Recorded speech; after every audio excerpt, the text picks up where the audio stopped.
এরকম পরিস্থিতির মুখোমুখি তো সারা জাহানের সবার হতে হবে। আমরা বেঁচে আছি এটাই মানে আমার কাছে মনে হয় যে এটা কঠিন ব্যাপার। মরে যাবো এটাই বাস্তব।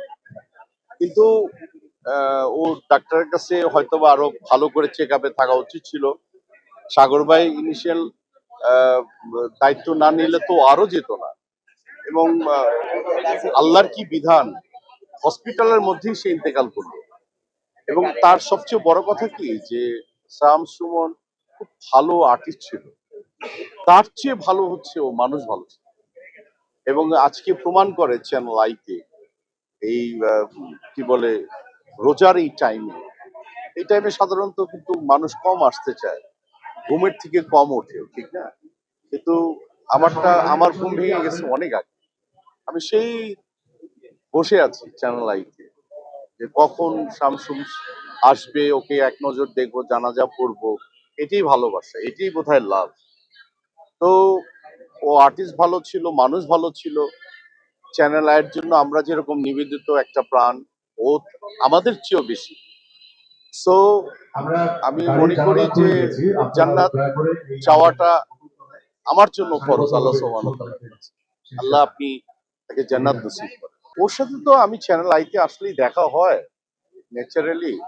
বোধহয় ৩-৪ মাস আগে হয়তো দেখা হয়েছিল। আর আমার সৌভাগ্য হয়নি একসাথে একই ফ্রেমে কাজ করা, কারণ ও একটু টেলিভিশনে বেশি কাজ করতো, আমরা ফিল্মে বেশি কাজ করতাম।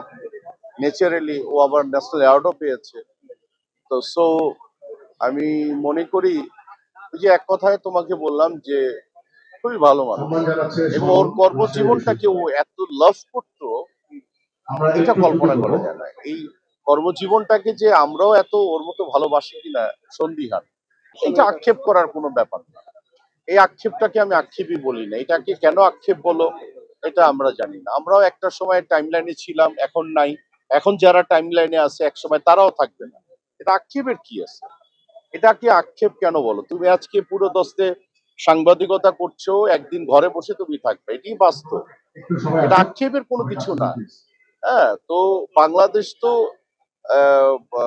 বাংলাদেশের মতো একটি জায়গায় এরকম আক্ষেপ আমার মনে হয় যে শিল্পীদের বলো, টেকনিশিয়ানদের বলো, কারোরই থাকা দরকার নেই।